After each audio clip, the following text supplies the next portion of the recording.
अस्सलामुअलैकुम नाज़रीन। प्रोग्राम सियासत ऐं कानून में मां आहियां सां गॾु नौमिता गुल ऐं मूंसां गॾु स्टूडियोज़ में मौजूद आहिनि मुंहिंजा को होस्ट ऐं लीगल एक्सपर्ट ज़ैन सुमरो साहब। अस्सलामुअलैकुम ज़ैन साहब, वालेकुम सलाम। कहिड़ा हाल आहिनि? ठीक ठीकु आहियो? ठाक बिल्कुल। नाज़रीन, हिन प्रोग्राम में असां जेके मुख़्तलिफ़ सियासी इशूज़ हूंदा आहिनि पूरे हफ़्ते जा उहे डिस्कस कंदा आहियूं ऐं कोशिशि कंदा आहियूं त तव्हां ताईं कानूनी ॼाण बि पहुचाई वञे। सभ खां पहिरीं ज़ैन ॻाल्हि कंदासीं त कुझु ॾींहं पहिरें वज़ीर आज़म शहबाज शरीफ़ अमरीका जे दौरे ते पहुतल हो, जिते अमरीकी सदर ऐं शहबाज शरीफ़ विच में मुलाक़ात थी आहे। वज़ीर आज़म जो चवणु आहे त अमरीका मां ॿोॾि मुतासिरनि जी रिलीफ लाइ जेका मदद कई आहे उन शुक्रगुज़ार आहियूं। कीअं था ॾिसो हिन मुलाक़ात में वधीक जेके आहिनि कहिड़ियूं ॻाल्हियूं थियूं आहिनि? ॾिसो नोमिता, जॾहिं खां इमरान ख़ान जी गवर्नमेंट आई ऐं बाइडन ओथ खयों, उन खां पोइ पाकिस्तान ऐं US प्रेसिडेंट जे विच में का एक्सचेंज न थिया, कंहिं बि तरीक़े जी कम्युनिकेशन न थी आहे। ऐं इवन शहबाज शरीफ़ जी गवर्नमेंट अचण खां पोइ शहबाज शरीफ़ सां बि बाइडन जी का ॻाल्हि न थी आहे। इहो यूनाइटेड नेशंस जनरल असेंबली जो 77th हिकिड़ो इजलास हुयो, जिते ओवर द वीक प्रोसीडिंग्स हलंदियूं आहिनि, जिते सभु दुनिया मां लीडर्स अची करे पंहिंजी स्पीच कंदा आहिनि। त उन में हिकिड़ी रिसेप्शन रखी वई न्यूयॉर्क में जो Biden president of United States जी तरफ़ां। हुन रिसेप्शन ते पूरी दुनिया जा लीडर्स आया हुया। इहा का बायलैटरल मुलाक़ात न थी आहे जीअं वन ऑन वन ॿ मुल्क जा काउंटर पार्ट्स लीडर्स मिली करे मुलाक़ात कंदा आहिनि, इशूज़ डिस्कस कंदा आहिनि। अहिड़ी का मुलाक़ात शेड्यूल न हुई। इहा हिकिड़ी जस्ट हिकिड़ी इंटरेक्शन हुई रिसेप्शन जे दौरान। ठीकु आहे। उन इंटरेक्शन में इहा इंटरेक्शन US प्रेसिडेंट सां इमरान ख़ान जी गवर्नमेंट खां पोइ पहिरियों दफ़ो थी। ठीकु आहे, जॾहिं जो बाइडन आया। इन इंटरेक्शन में सभिनि खां वधीक जेका ॻाल्हि थी शहबाज शरीफ़ जी तरफ़ां, उहा पाकिस्तान में जेके फ्लड्स आया आहिनि, फ्लड जी सूरत हाल, उहा सॼी सिचुएशन डिस्कस थी। ऐं शहबाज शरीफ़ शुक्रियो अदा कयो, छोकी इमरान ख़ान जी गवर्नमेंट खां पोइ जेकॾहिं शहबाज शरीफ़ जी गवर्नमेंट आई, इन गवर्नमेंट में पहिरियों दफ़ो सेक्रेटरी ऑफ स्टेट US जो पाकिस्तान आयो। उन खां पोइ $450 मिलियन जी जेका F-16 जेके फाइटर जेट्स आहिनि, प्लेन्स आहिनि, उन जी ट्रांच जेका आहे उहा US गवर्नमेंट मंज़ूर कई। उन जे अलावा USAID जी तरफ़ां ऐं अदरवाइज़ US गवर्नमेंट ॾाढी हेल्प कई आहे। ठीकु आहे, त उहो इहो लॻे थो बैक एंड ते त तालुकात हिननि जा पाण में सही आहिनि। हाणे इन मुलाक़ात में इहे सभु शयूं डिस्कस थियूं ऐं हिकिड़ी फॉर्मल मुलाक़ात हुई। इन मां कुझु वधीक तव्हां जेको आहे मवाद कढी न सघंदो, लेकिन इहो आहे कि जो बाइडन जेके फ्लड जी सूरत हाल आहे उनखे ॾाढो सीरियस वरितो। ऐं जेको उनजो पंहिंजो एड्रेस हो यूनाइटेड नेशंस जी जनरल असेंबली में, उन में जो बाइडन पाकिस्तान जो ख़ासि ज़िक्र कयो, चयो कि पाकिस्तान जी मदद कयो।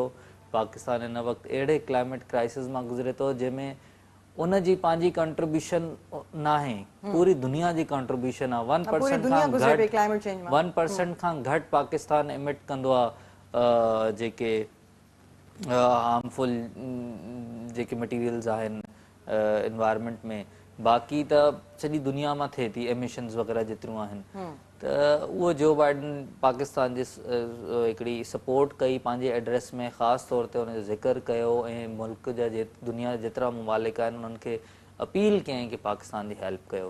त इहो सिर्फ़ु यूनाइटेड नेशंस जे सां जेके तालुकात आहिनि उन ताईं त असांखे पॉज़िटिव शइ नज़र आई।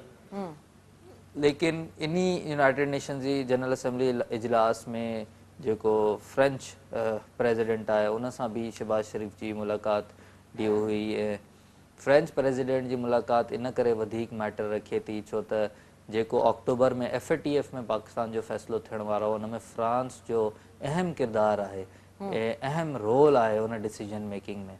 त इहे कुझु पॉज़िटिव शयूं हुयूं जेके यूनाइटेड नेशन जी जनरल असेंबली में शयूं नज़र आयूं।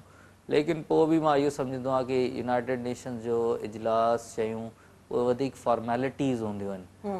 हिकिड़ी जनरल इंटरेक्शन हूंदी आहे, उन मां को तव्हां रिज़ल्ट जी तवक़ा रखी नथा सघो इमीडिएट, जेसि ताईं तव्हांजा तालुकात बैक एंड ते बि सुठा हुजनि। सही सही। ॿिए सवाल न वेंदासीं। ऑडियो लीक अॼुकल्ह काफ़ी ॿुधण में पियो अचे त ऑडियो हिन जी लीक थी, हुन जी लीक थी। ऑडियो लीक मामिलो छा आहे? इन जी तहक़ीक़ात जेके आहिनि उहे किथे पहुतियूं आहिनि? छा को किथे बि कंहिंजी बि ॻाल्हि ॿुधी सघे थो? इहो पॉसिबल आहे? ॾिसो, ऑडियो लीक्स तव्हांखे ख़बर आहे बगिंग थींदी आहे। बगिंग ईअं थींदी आहे अॼुकल्ह त बगिंग लाइ तव्हांखे का मशीन न हणणी पवंदी आहे, तव्हांखे हिकिड़ो स्टिकर हणणो आहे, सिर्फ़ु हिकिड़ो स्टिकर हणणो आहे, तव्हांजी जॻह बग थी वेंदी, जेका बि ॻाल्हि थींदी तव्हांजी रिकॉर्ड थींदी, ॿिए कंहिं जॻह ते पुॼंदी। त इहो त मां पर्सनली इहो एक्सपीरियंस कयो आहे। जेके कुझु सुञाणण वारा जीअं के अहम उहिदे ते लॻंदा आहिनि, भले इंटेलिजेंस एजेंसीज़ मां या आर्मी चीफ, एयर चीफ या नेवल चीफ जे उहिदनि ते, त सभिनि खां पहिरियों उन्हनि जे घर ते जेका टीम ईंदी आहे उहा डी बगिंग लाइ ईंदी आहे। मतिलबु अगरि उहिदो अनाउंस थिए, कंहिंजी अपॉइंटमेंट थी, उन राति ई डी बगिंग लाइ टीम पुॼी वेंदी आहे घर ते। छो की ऑब्वियसली अहम मामलात ते गुफ़्तगू त ज़रूरु थींदी, घर में थींदी, ऑफिस में बि थींदी। त बग त दुनिया में हर जॻह ते पॉसिबल आहे ऐं थींदो रहियो आहे। त सभिनि खां पहिरियों ऑडियो लीक जो मामिलो शुरू थियो जॾहिं तव्हां शौकत तरीन जी ऑडियो ॾिठी, जॾहिं IMF जो बेल आउट पैकेज पाकिस्तान लाइ हिकिड़ो एक्सपेक्टेड हुयो बसि 2-3 ॾींहंनि में, त हुननि जी ऑडियो लीक आई शौकत तरीन साहब जी कि आप IMF को लिख दें कि हमने जो है फ्लड के बाद हम जो है आपकी कंडीशंस पे पूरा नहीं उतर सकते। तो हिकिड़ी IMF जे प्रोग्राम के पूरी कोशिश कई वई शौकत तरीन जेके PTI जा फाइनेंस मिनिस्टर उन तरफ़ां कि जेपरडाइज़ कयूं, ऐं उन में चयईं कि असांखे हे एतिरो जेको आहे रब करनि था फील्ड में, त असां बि भला हिननि खे थोरो टफ टाइम, उन्हनि इहो बि न ॾिठो कि पाकिस्तान जो छा थींदो ऐं पाकिस्तान लाइ केतिरो ज़रूरी आहे बेल आउट पैकेज। उन ऑडियो लीक खां पोइ तव्हां अची वञो सेप्टेंबर 24 ते, जॾहिं पहिरीं ऑडियो लीक आई जंहिंमें शहबाज शरीफ़ साहब जेको इंडिया मां कुझु मशीनरी इंपोर्ट करणी उन इशू ते ॻाल्हाइणो हुयो। उन खां पोइ मरियम नवाज़ जी का गुफ़्तगू हुई, त नून लीग जी गवर्नमेंट मरियम औरंगज़ेब हिन खे प्ले डाउन कयो, हुन चयो न हिन में का अहिड़ी इलीगल ॻाल्हि न हुई, का अहिड़ी इलीगल शइ न हुई। बहरहाल हिकिड़ी ॾाढी डेंजरस ॻाल्हि हुई कि हिकिड़ी जेका कन्वर्सेशन जेके तव्हां प्राइवेट सम्झी करे कयो था उहा पब्लिक थी वञे, छो त ईअं त पोइ कोई बि तव्हां ते ट्रस्ट न कंदो। इवन भले तव्हांजो फ्रेंड हुजे, सिंपथाइज़र को मुल्क अगरि सुभाणे अचे थो तव्हां वटि, उन्हनि जा बि जेके स्टेट्समैन आहिनि, ऑफिसर्स आहिनि, उहे तव्हां सां ॻाल्हाइण में घबराईंदा कि किथे बग न लॻल हुजे, त उहे फ्रीली कीअं ॻाल्हाए सघंदा। ईअं इमरान ख़ान साहब जी ऑडियो लीक आई जंहिंमें उहो चयो कि जेको नो कॉन्फिडेंस मोशन ते US मां साइफर आयो, त इमरान ख़ान साहब जा क्लियर अल्फाज़ आहिनि कि इस पे हमने सिर्फ़ खेलना है।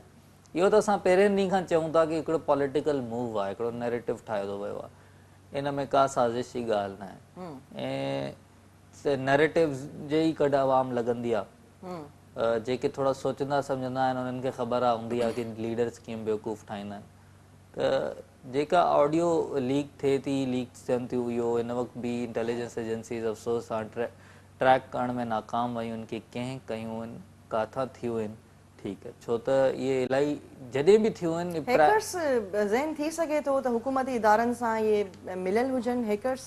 ॾिसो पॉसिबिलिटीज़ आहिनि, पॉसिबिलिटी त का बि आहे, छो त जेके इहे लीक थियूं आहिनि, इहे डार्क वेब ते लीक थियूं आहिनि, जिते को फायरवॉल हूंदो आहे, मतिलबु तव्हां ट्रैक न करे सघंदा हो कि कहिड़े माण्हू इहे इंटरनेट ते अपलोड कयो। का नंढड़ी चिप बि आहे, जीअं तव्हां ॻाल्हि कई आहे, चिप किथे बि तव्हां रखी सघो था, ज़ाहिरी ॻाल्हि आहे फिज़िकली को माण्हू रखंदो, बिल्कुलु चिप ऑटोमेटिकली ॾिसो ऑब्वियसली अंदरि जा ई माण्हू मुलविस हूंदा आहिनि अहिड़े सभु कमनि में, ऐं उहे माण्हू यूज़ कया वेंदा आहिनि। लेकिन बदकिस्मती सां असां वटि जेके मुल्क में अंदरि इंटेलिजेंस एजेंसीज़ बि आहिनि, हाणे IB थी वई, ISI थी वई, उहे पॉलिटिकली यूज़ थींदियूं आहिनि। ठीकु आहे, इवन IB बि फॉर एग्ज़ाम्पल अगरि आहे त इंटेलिजेंस ब्यूरो जेको फेडरल गवर्नमेंट जे हेठां ईंदो आहे, उहो बि फेडरल गवर्नमेंट हमेशह पंहिंजे पॉलिटिकल अपोनेंट्स जे ख़िलाफ़ु बगिंग कराईंदी आहे, कॉल्स टैप कराईंदी आहे।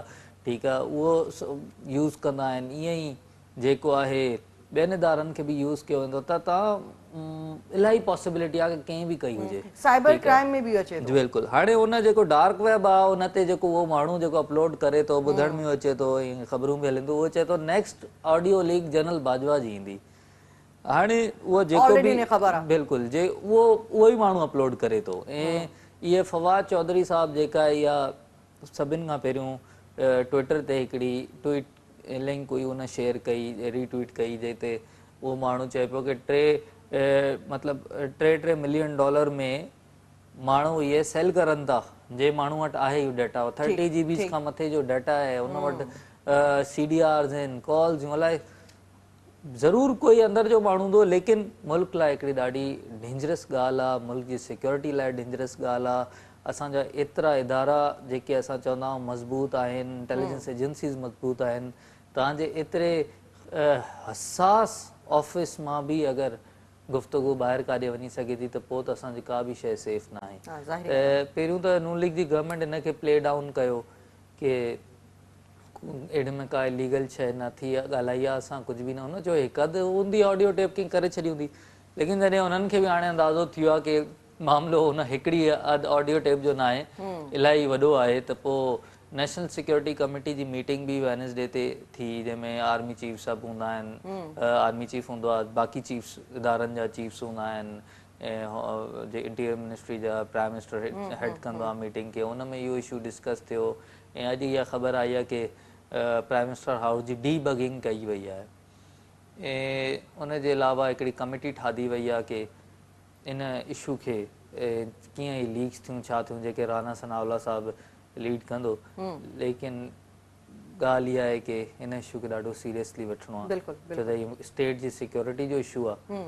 ऐं सुभाणे कोई बि मुल्क अगरि भले असांजो दोस्त आहे, सिंपथाइज़र आहे, असांखां कोई बि हुननि जा प्राइम मिनिस्टर, हुननि जा डिप्लोमेट्स, हुन जा डिप्लोमेटिक मिशन्स अची करे असां सां का ॻाल्हि डिस्कस करनि था, त उन्हनि खे बि यकीन न हूंदो जेका मां ॻाल्हि कयां थो इहा रिकॉर्ड त नथी थिए, त कोई बि अहिड़ी सूरत में तव्हां सां न ॻाल्हाईंदो, तव्हांखे इहो फेथ कॉन्फिडेंस जेको आहे वापसि बहाल करिणो आहे, अवाम जो बि ऐं सभिनी स्टेक होल्डर्स जो। इमरान ख़ान जो चवणु आहे त ऑडियो न पूरो ख़त लीक थी वञे साइफर ते त अञा बि मां खेॼो ई न आहियां। इमरान ख़ान साहिब जो इहो बयानु साम्हूं आयो आहे, इन बयान खे तव्हां कीअं था ॾिसो ऐं साइफर खे आसान ज़बान में असां कीअं जेको आहे एक्सप्लेन कंदासीं? ॾिसो, साइफर सिंपली इहो हूंदो आहे जेके ॿाहिरि मुल्क में असांजा सफ़ारती जेके मिशन्स में माण्हू आहिनि, सफ़ारतकार आहिनि, एम्बेसडर्स आहिनि, उहो हिकिड़ी कॉन्फिडेंशियल कम्युनिकेशन पंहिंजे मुल्क सां कंदा आहिनि हमेशह, कि हितां जा माण्हू इहो सोचनि था या हितां जा माण्हू इहो सम्झनि था, हुननि जो एटीट्यूड असांजी तरफ़ एग्रेसिव आहे, पोलाइट आहे, ठीकु आहे, पैसिव आहे, कीअं आहे, उहो कम्युनिकेशन हर तरीक़े जी हूंदी आहे, उहो कॉन्फिडेंशियल हूंदी आहे, ठीकु आहे। उहो ख़त जॾहिं लिखंदा आहिनि दैट इज़ अ साइफर। हाणे इमरान ख़ान साहिबु पहिरें ॾींहं खां जॾहिं वोट ऑफ नो कॉन्फिडेंस आई, इमरान ख़ान साहिब जी कोलिशन गवर्नमेंट हुई, कोलिशन गवर्नमेंट में इमरान ख़ान साहिब जी हिकिड़ी वीक कोलिशन हुई, मुश्किल सां ठही। इमरान ख़ान साहिब पाण चवंदो रहियो, हम ISI वालों को और फौज को मिन्नतें करते थे कोई भी बिल पास करवाने के लिए कि हमारे जो इत्तेहादी हैं इनको असेंबली में ले आएँ और हमें बिल पास, इनको बताया जाए बिल पास करने में वोट दें। मरहूम आमिर लियाकत जो पंहिंजो असेंबली ॿाहिरि बयान हो कि मैं आया नहीं, मुझे लाया गया। ऐं बिरामदाद बुगटी भी हिकु दफ़ो न पियो अचे हिकिड़े बिल पास करण लाइ, जॾहिं उहो अची करे असेंबली जे इजलास में वेठो त इमरान ख़ान साहब उनजी शुक्रिया अदा कयो कि आप आए, चए मैं आया नहीं हूँ, मैं मुझे भी लाया गया, ठीक है, जिन्होंने कहा है उनके कहने पे आयो। त मतिलबु इमरान ख़ान त पाण सियासत कई न आहे, अवाम सां हमेशह कूड़ ॻाल्हायो आहे, हर जॻह ते यू टर्न वरितो आहे, ठीकु आहे। ऐं पहिरें ॾींहं खां असां चऊं पिया जॾहिं तव्हांजी मेजॉरिटी न रही आहे तव्हां छॾे ॾियो, बाक़ी अमरीकी साज़िश हुई, ये हुई वो हुई। हाणे इमरान ख़ान साहिबु जेको आहे उन इक़्तिदार जे चकर में उन थ्रोन जेको आहे इक़्तिदार हासिल करण जी पूरी कोशिशि कई, उनजे कढ लॻी वियो, लेकिन जेको उनजे असल ऑब्जेक्टिव मिशन हुयो उहो सभु उन जेको आहे ख़तमु थी वियो उनजो इन चकर में। त उन खां पोइ असां सभिनि खे अंदाज़ो हुयो कि हे प्ले कंदा ऐं हे प्ले करनि था, इहो असां हर प्रोग्राम में चयो आहे पंहिंजे कि इमरान ख़ान साहिबु नैरेटिव ठाहे थो, US साज़िश कान थी आहे। उनखां पोइ बाद में पंहिंजा बयान ॾिनई कि US से दुश्मनी थोड़ी है, ये तो चलता रहता है, ठीकु आहे। तव्हांजी हुकूमत वई, हाणे तव्हां चओ था दुश्मनी नहीं है, पहिरियों तव्हां चओ पिया कि इस्लाम के ख़िलाफ़ है, उन्हनि जो जेको हिकिड़ो डिप्टी स्पीकर हो ख़ान साहिब कन में चया इस्लामिक टच दे दें, ठीकु आहे, तकरीर दौरान। वरी हाणे जेको आहे इहो आप साज़िश का टच दे दें, ठीकु आहे। त इहे टच ॾियण जे चकर में जेको आहे हिननि सॼो मुल्क जो बेड़ो ॿोड़ियो आहे।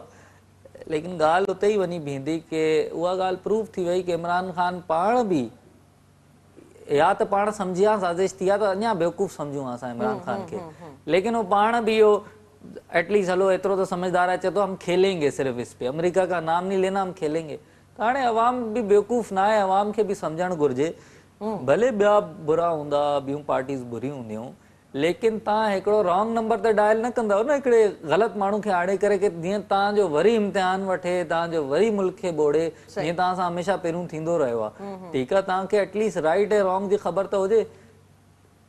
चेंज सीकर्स हर मुल्क में हूंदा आहिनि जेके चवंदा आहिनि चेंज अचे, लेकिन हिकिड़ो अहिड़ो माण्हू जेको पूरी हिकिड़ी डिसीव करे तव्हांखे ऐं तव्हांखे बेसिकली उहो नुक़सानु पुॼाए थो, लेकिन चए थो मां तव्हांजो ख़ैर ख़्वाह आहियां, उनखे त न एंटर थियणु ॾींदव। तव्हां एटलीस्ट उनखे क्रिटिसाइज़ कंदव। हाणे उनजी जेको टेप शयूं लीक थियूं थियनि, जहिड़ा उनजा माण्हू उन्हनि सां गॾु आहिनि, त अवाम वधीक समझदार आहे। लेकिन ख़ान साहब त इहो हाणे पाण मञी वियो कि हम खेलेंगे सिर्फ इस पे। बाक़ी इहो जेको बयानु आहे कि मैंने तो अभी खेला ही नहीं है, दिस इज़ ऑल बुलशिट। इन में का मतिलबु हो न आहे, हक़ीक़त न आहे। अवाम सां जेको आहे न बसि हिकिड़ो खिलवाड़ आहे, पिसजे अवाम थी, बाक़ी इन्हनि खे सियासत जी पई आहे, इहो सम्झ में नथो अचे, असांजी सम्झ खां ॿाहिरि आहे इहो। सही। अॻिते वधंदासीं। इसाक डार साहब सेनेट जो रुकन तौरु हलफ़ खणी वरितो आहे, जंहिं ते अपोज़िशन सख़्त एहतिजाज कयो आहे। कीअं ॾिसो था इन मामले खे, इन एहतिजाज खे? इसाक डार साहब 5 सालनि जी जिला वतनी बाद जेके उहे पाकिस्तान पहुता आहिनि। ॾिसो, हिन मुल्क में कुझु बि थी सघे थो, ठीकु आहे, हर शइ जी पॉसिबिलिटी, हर शइ पॉसिबल आहे हिन मुल्क में। ऐं उनजा ज़िम्मेदार ॿियूं पार्टीज़ त आहिनि, पर ख़ासि तौर ते इमरान ख़ान जहिड़ा लीडर आहिनि जेके फ़ौज जो सहारो खणी इक़्तिदार में ईंदा आहिनि, हिकिड़ो ऑल्टरनेट डमी सिस्टम गॾु हलाईंदा आहिनि। असां पहिरें ॾींहं खां ई चवंदा आहियूं तव्हां इदारा मज़बूत कयो, इदारा मज़बूत न हूंदा त तव्हांजी का स्ट्रेटेजी कामयाबु न वेंदी, तव्हांजी अकाउंटेबिलिटी कॾहिं नथी थी सघे। तव्हां जेके नायब चेयरमैन सभु विहारियो था, उनखे हसास इदारनि जा नुमाइंदा अफ़सर वेही हलाइनि था। सुप्रीम कोर्ट में हर जॻह ते इहा ॻाल्हि काफ़ी दफ़ो रेज़ थी आहे। नायब खे बि उन्हनि हलायो हो, जॾहिं बि नायब फंक्शन पहिरियों बि करे पई त असां इहा ॻाल्हि हर जॻह ते हर प्रोग्राम ते कंदा हुआसीं। उहो ई थियो, तव्हां इक़्तिदार में आयो, तव्हां चयो कि मां अकाउंटेबिलिटी कंदमि, सॼी नवाज़ शरीफ़ जी सॼी फैमिली खे तव्हां अंदरि करे छॾियो, ॿियनि पॉलिटिकल पार्टी सभिनि माण्हुनि खे तव्हां अंदरि करे छॾियो, इसाक डार जे ख़िलाफ़ तव्हां केसिस सभु कुझु खोले छॾिया, ठीकु आहे, ज़बरदस्त ॾाढो। हाणे जेको आहे, अॼु कीअं वापसि अची वियो, ठीकु आहे, अॼु कीअं वापसि अची वियो ऐं अॼु अवाम कीअं रिएक्ट करे, त तव्हां ब्रेक वठो, उन खां पोइ जेको असां हिन इशू खे कंटिन्यू कयूं था। जी नाज़रीन, प्रोग्राम सियासत ऐं कानून खे जारी रखंदासीं, पर हिते वक़्तु थियो आहे हिकिड़े नंढड़े कमर्शियल ब्रेक जो। असां सां गॾु रहिजो।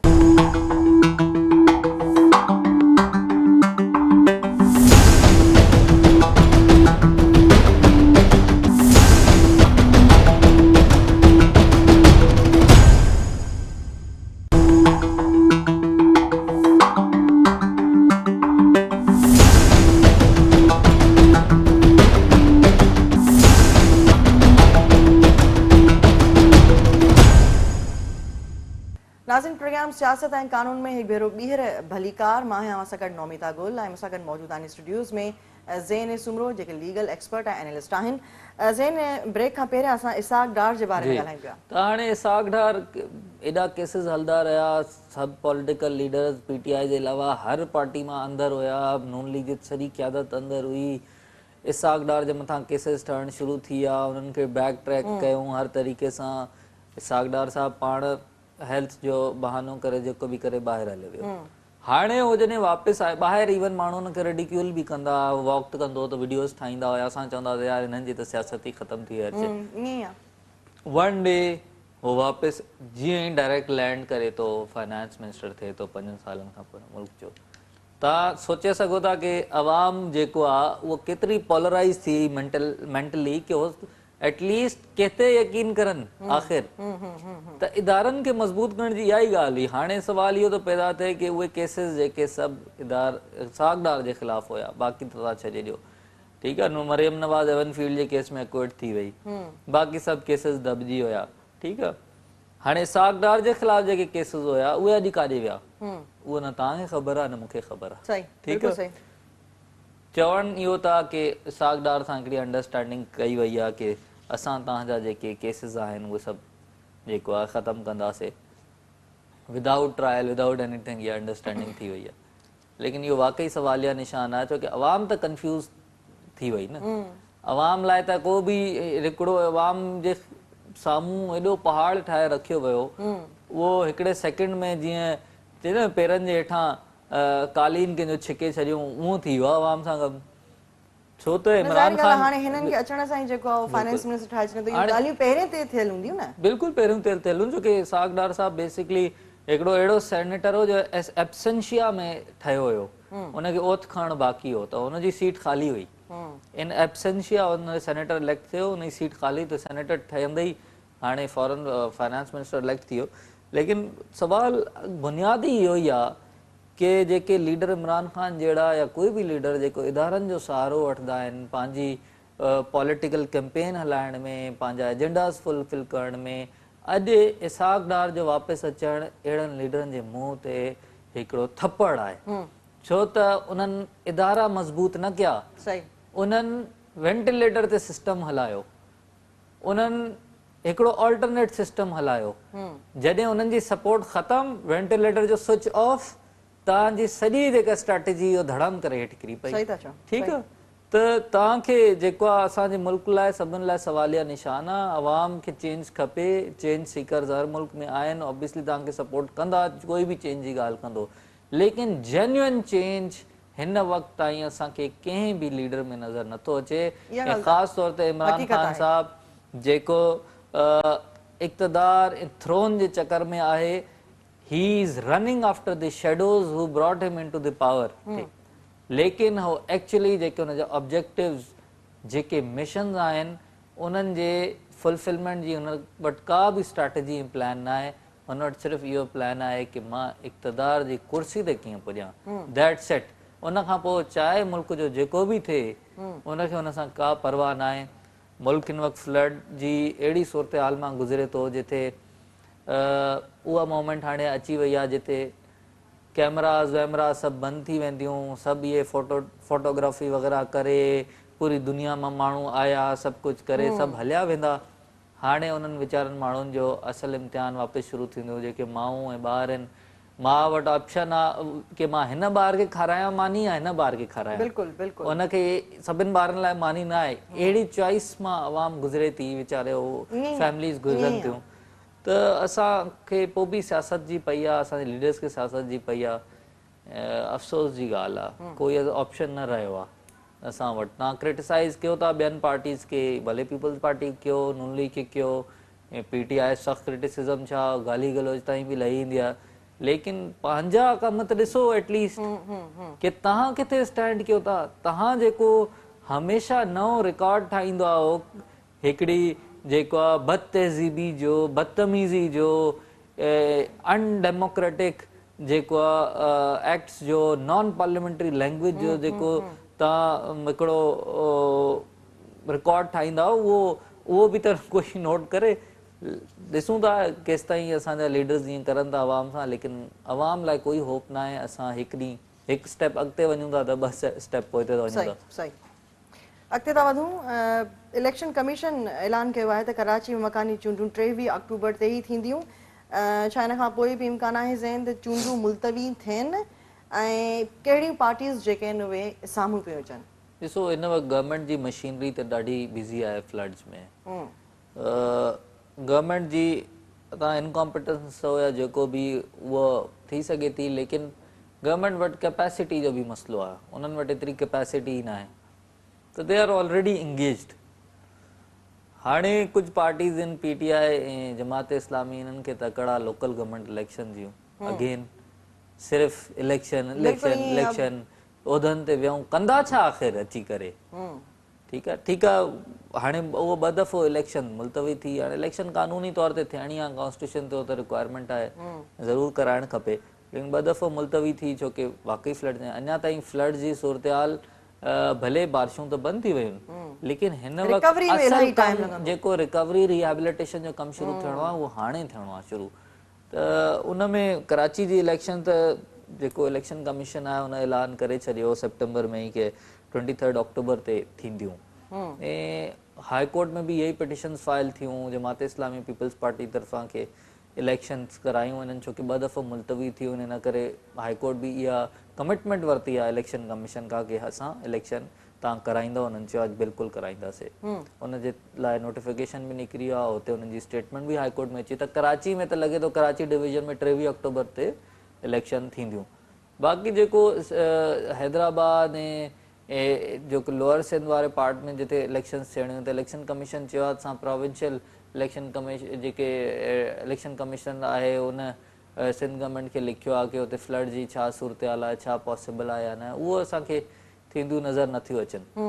ऐं जेसि ताईं सुवाल आहे कि नेक्स्ट हिन कराची में लोकल गवर्नमेंट इलेक्शन में स्टेक होल्डर जेके मेन आहिनि उहे पीपल्स PTI आहिनि, जमात इस्लामी आहिनि, जंहिंजो इंट्रस्ट आहे। हिन वक़्तु ॿियनि पार्टीज़ जो त इंट्रस्ट न आहे। उनजी वजह इहा आहे कि इहो इलेक्शन ईयर आहे, जनरल इलेक्शन्स हाणे नेक्स्ट ईयर जेको एक्सपेक्टेड आहिनि। हिन इलेक्शन ईयर में हो डेवलपमेंट ऐं बाक़ी इलाही शयुनि ते फोकस कंदा बजाए हिन जे कि लोकल गवर्नमेंट इलेक्शन ते इन्वेस्ट करनि, लोकल गवर्नमेंट इलेक्शन ते महिनत करनि।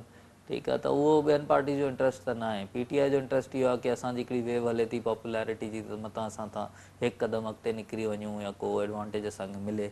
जमात इस्लामी बि सुठी कैंपेन कई आहे हिन दफ़े, त लेट इट बी, ॾिसूं था इलेक्शन में छा थो थिए। पर कराची जी इलेक्शन त थींदी नज़र अचे थी। बाक़ी ॿियनि जेके हैदराबाद ऐं लोअर सिंध जा ॿिया पार्ट्स आहिनि, उते फ्लड जी सिचुएशन ॾिसी इलेक्शन कमीशन फ़ैसिलो कंदी। ठीकु ठीकु। ट्रांसजेंडर एक्ट जे हवाले सां थोरी ज़ेन ॻाल्हि ॿोल कंदासीं। ट्रांसजेंडर एक्ट 2018 आहे छा? पाकिस्तान में ट्रांसजेंडर्स खे कहिड़ा हक़ जेके आहिनि उहे हासिल आहिनि? ॾिसो, सभिनि खां पहिरियों 2012 में हिकिड़ी सुप्रीम कोर्ट जी जजमेंट आई हुई कि जेके ट्रांसजेंडर्स आहिनि, जेके असां हिजड़ो चवंदा आहियूं उर्दू ज़बान में, उन्हनि खे उहे सभु हक़ मिलंदा जेके हिकिड़े आम माण्हू खे मिलंदा। उन खां पोइ 2018 में ट्रांसजेंडर जे राइट जो एक्ट पास थियो हुयो। उन ते सभई पार्टीज़, सभई स्टेक होल्डर्स ऑन बोर्ड हुया।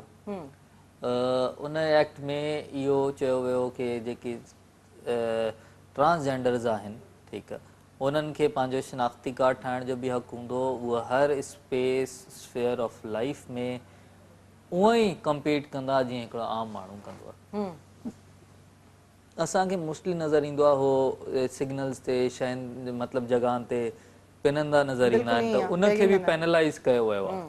उनजी बि सज़ा रखी वई आहे कि अगरि कोई माण्हू फोर्स कंदो इन्हनि खे कि ईअं कयो या इहा एक्टिविटी कयो, त उनजी बि हिकिड़ी सज़ा आहे। ठीकु आहे। ऐं उनखे हिकिड़ो सुठो ह्यूमैनिटेरियन उन्हनि जी ज़िंदगी खे, लाइफ खे कवर ॾिनो वियो आहे। मां थोरो बैकग्राउंड तव्हांखे ॿुधायां कि जेको ट्रांसजेंडर सां डिस्क्रिमिनेशन आई उहो ब्रिटिश एरा में आई। जॾहिं अंग्रेज़ हिते आयो, ब्रिटिश एरा में आई, उन एरा में उन्हनि खे हिकिड़ो कमतर तबिको करार ॾिनो वियो इन प्रैक्टिस एंड अदरवाइज़। ठीकु आहे, प्रैक्टिकली उन वक़्त खां पहिरियों जेके ट्रांसजेंडर्स हुया उन्हनि जी हिकिड़ी सोसाइटी में हैसियत ईअं हुई कि जेके बादशाहनि जा हरम वग़ैरह हूंदा उते जेका रखवाली घरनि में ट्रांसजेंडर्स कंदा हुया। ठीकु आहे, उन्हनि जो हिकिड़ो मक़ाम हुयो ज़िंदगी में, त उन्हनि खे हिकिड़ी प्रोटेक्शन मिलंदी। पोइ ब्रिटिशर्स आया, उन्हनि हिननि खे हिकिड़ो कमतर तबिको करार ॾिनो। उन खां पोइ इहा मिज़री जेका उन्हनि जी कंटिन्यू थींदी रही। त हिन वक़्तु जेको क्रिटिसिज़म 2018 में इहो एक्ट पास थी वियो, हर शइ इन प्लेस थी वई ऐं इजाज़त ॾिनी वई कि इन्हनि जा पंहिंजा शिनाख्ती कार्ड हूंदा, जेके ट्रांसजेंडर्स हूंदा उन्हनि जे मेल ऐं फीमेल जी जॻह एक्स लिखियो वियो हूंदो। त इहो मामिलो अॼु छो थी डिबेट थिए? अॼु इन करे डिबेट थिए थी कि मौलाना फज़लुर रहमान साहब जी पार्टी खे अचानक यादि आयो कि हे त गैर इस्लामी कमु आहे ऐं हिन सां त मुल्क खे ख़तरो आहे, हिन सां त दीन खे ख़तरो आहे। ऐं उन्हनि हिकिड़ी अमेंडमेंट जेको आहे प्रपोज़ कई। उन्हनि जो चवणु इहो आहे कि जेके सेक्शन 3 ऐं 4 आहे उन में इहो हिकिड़ो राइट ॾिनो वियो आहे कि सेल्फ परसीव्ड आइडेंटिटी। ठीकु आहे, कि कोई बि ट्रांसजेंडर आहे, ठीकु आहे, जेको आहे उहो पंहिंजी आइडेंटिटी जीअं परसीव करे थो उहो लिखाए सघे, मेल फीमेल या एज़ अ ट्रांसजेंडर। ठीकु आहे, त उहो हर कंहिंखे राइट आहे। अगरि तव्हां ह्यूमैनिटेरियन एस्पेक्ट सां ॾिसो, ह्यूमन राइट्स, फंडामेंटल राइट्स ॾिसो, त तव्हांखे कोई ॿिए खे कंहिंखे जेको आहे न उहो हक़ न आहे कि तव्हांखे मेल चए फीमेल चए, छोकी ऑब्वियसली नेचुरली जेको आहे आइडेंटिटी डिफर करे सघे थी। त उहो उन्हनि चयो इहो गैर इस्लामी आहे। इन सां त तव्हां होमोसेक्सुअलिटी प्रमोट उनखे कयो था promote था कुछ कयो, हालांकि काफ़ी अहिड़ी बहस मुबाहिसा का हलिया। बि इन में ॻाल्हि नाहे हाणे जेका अमेंडमेंट प्रपोज कई वई आहे उहा इहा कई वई आहे कि सभिनि खां पहिरियों जेके इहे हिजड़ा आहिनि ट्रांसजेंडर्स आहिनि इन्हनि खे इनहेरिटेंस जा राइट न मिलनि ठीक है सक्सेशन जा राइट न मिलनि मिल्कियत में कोई हक़ न हुजे छो सम्झ में कंहिंजे नथी अचे हिकिड़ी फज़ूल ऐं बेबुनियाद ॻाल्हि ऐं इन वक़्तु जॾहिं मुल्क में ॿिया एतिरा मसइला आहिनि तव्हां इहा ॻाल्हि तव्हांखे कहिड़ो ख़तरो थी वियो इन ॻाल्हि सां सम्झ में नथो अचे ॿी इहा ॻाल्हि साम्हूं अमेंडमेंट में चवनि था कि जेको सेल्फ परसीव्ड आइडेंटिटी आहे इनखे सब्जेक्ट टू मेडिकल एग्ज़ामिनेशन कयो वञे कि जेको बि माण्हू पाण खे इहा शर्त न रखी वई आहे ट्रांसजेंडर मेडिकल लिखाए मेल लिखाए फीमेल लिखाए कुछ भी लिखाए उन जो मेडिकल बोर्ड एग्ज़ामिन करे इहो बि उनजी डिग्निटी जे ख़िलाफ़ आहे कोई बि माण्हू छो लिखाईंदो जॾहिं उनखे ख़बर हुजे मूंखे मेडिकल बोर्ड एग्ज़ामिन कंदो नो वन वुड वांट दैट ठीकु आहे इवन डीएनए बि सुप्रीम कोर्ट चवंदो आहे तव्हांजी कंहिंजी मर्ज़ी जे बग़ैर तव्हां उनखां वठी नथा सघो उनजी डिग्निटी आहे उनजी प्रॉपर्टी आहे तव्हां उनखे फोर्स नथा करे सघो डीएनए ॾे हिते तव्हां उनखे मेडिकल बोर्ड जे अॻियां सब्जेक्ट ठाहियो था कि तव्हांजो जेको आहे सेक्स डिटरमिन करे हिकिड़ी बेबुनियाद ॻाल्हि आहे अकल उनजो जेको आहे न उन ॻाल्हि जो साथ नथी ॾे त इहे ॿ टे अमेंडमेंट्स आहिनि ऐं मां इहो सम्झां थो हिनखे पॉलिटिकल इशू ठाहिण जी ज़रूरत कहिड़ी आहे असांजा मसइला ॿिया एतिरा आहिनि या मौलाना फज़ल रहमान जी पॉपुलैरिटी ख़तम थी वई आहे हुन वटि को इशूज़ न रहिया आहिनि ॿिया जो वञी करे इहो इशूज़ बचियो आहे सिर्फ़ु उहो मीडिया में रहणु चाहिनि था ऐं इस्लामी माण्हुनि जी जेको आहे वाह वाह हासिल करणु चाहिनि था त वाह वाह लाइ त तव्हां हिकिड़ो ज़िंदगियूं इन्वॉल्व आहिनि तव्हां हिन इशू खे सियासी इशू न ठाहियो ठीकु आहे ऐं अगरि कंहिंखे एतिराज़ आहे इन इशू ते त बजाए हिन जे तव्हां तकरीरूं कयो article 203D constitution of Pakistan में फेडरल शरीयत कोर्ट फॉर्म कई वई आहे पाकिस्तान में 3 तरह जूं कॉन्स्टिट्यूशनल कोर्ट्स आहिनि सुप्रीम कोर्ट हाई कोर्ट ऐं फेडरल शरीयत कोर्ट फेडरल शरीयत कोर्ट जो हिकिड़ो ई कमु आहे ऐं हुनजी हिकिड़ी जुरिसडिक्शन आहे उहा इहा जुरिसडिक्शन आहे कि कोई अगरि माण्हू सम्झे थो कोई कानून अहिड़ो पास थियो आहे which is against the injunctions of Islam and sharia ठीकु आहे त तव्हां पिटिशन फाइल करे हुन कानून खे स्ट्राइक आउट कराए छॾियो ठीकु आहे उहो कानून तव्हांखे पूरी इजाज़त ॾे थो त एॾी बहस तकरीरूं पंहिंजी पब्लिसिटी जनरेट करण लाइ एॾा एफर्ट्स करण जे बजाए तव्हां जेन्युइनली हिकिड़ी एफर्ट पुट कयो तव्हां वञी करे पिटिशन फाइल कयो ऐं क्लियर कयो हदीस ऐं क़ुरान जी नज़र में कि इहो कीअं गैर इस्लामी आहे ऐं अगरि प्रूव थी थो न त कोर्ट ऑर्डर करे छॾंदी ठीकु आहे हिनखे पॉलिटिसाइज़ करण जी कहिड़ी ज़रूरत आहे त उहो तव्हां वटि जुरिसडिक्शन अवेलेबल आहे त इहा ई रिक्वेस्ट आहे कि हिनखे पॉलिटिसाइज़ न कयो अगरि कंहिंजे ग्रीवेंस आहे त पंहिंजे सही राइट फॉर्म ते उहो पंहिंजी पिटिशन फाइल करे अगरि रिलीफ मिले थो त ॾाढी सुठी ॻाल्हि आहे ठीकु ज़ैनी ते प्रोग्राम जो वक़्तु पुॼाणी थी पहुतो नाज़रीन सियासत ऐं कानून जे अॼोके प्रोग्राम में फ़िलहालु एतिरो ई ईंदड़ हफ़्ते इनशाला कंहिं नवनि इशूज़ सां हाज़िर थींदासीं